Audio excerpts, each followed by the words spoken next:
आज आप देखते होंगे बहुत बार लोग, वो व्यक्ति नहीं लेकिन उसकी तस्वीरें बना करके उसके साथ छेड़छाड़ करके लोग उसको मीडिया, सोशल मीडिया प्लेटफॉर्म के माध्यम से, उसके माध्यम से ब्लैकमेलिंग करते हैं। साइबर फ्रॉड, जिसके माध्यम से व्यक्ति को डिजिटल अरेस्ट करके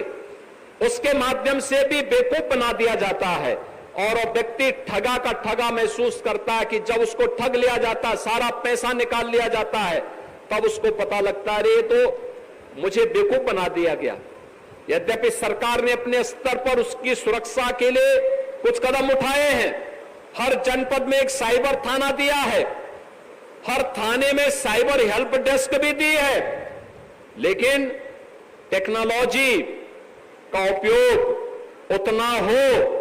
जो हमारे लिए उपयोगी हो, हमारे पाठ्यक्रम को आगे बढ़ाने में उपयोगी हो, जो हमारे लिए किसी कंपटीशन में आगे बढ़ने के लिए उपयोगी साबित हो, वहां पर तो हमें इसका उपयोग करना चाहिए। लेकिन अगर हम अपने समय का 5 घंटे, 6 घंटे, 4 घंटे केवल सोशल मीडिया प्लेटफॉर्म में देखने में खर्च कर रहे हैं, तो हम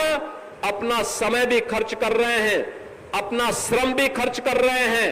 और अपने शरीर के साथ भी धोखा दे रहे हैं। क्योंकि लगातार आप अगर उसको देखेंगे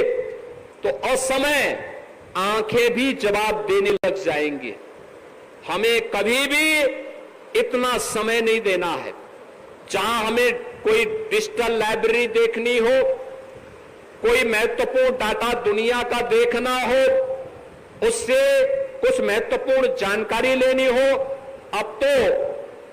चैट वाक में अगर आप जाएंगे,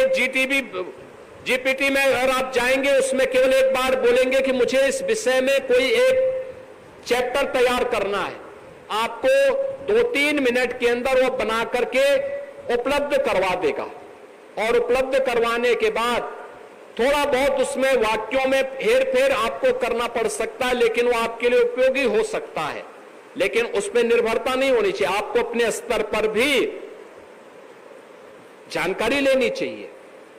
अपने स्तर पर भी उस कार्यक्रम के साथ बढ़ाने की तैयारी करनी चाहिए। अपने को स्वयं को इतना तैयार करना चाहिए कि कल आप जब किसी कंपटीशन में बैठे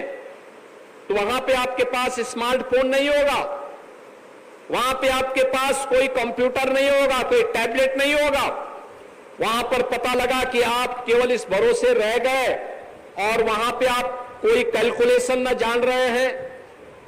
कोई भी किसी भी प्रकार की कोई जानकारी आपके पास नहीं है, आपकी निर्भरता केवल एक कंप्यूटर पर, एक कैलकुलेटर पर और एक टैबलेट पर निर्भर रह गई है,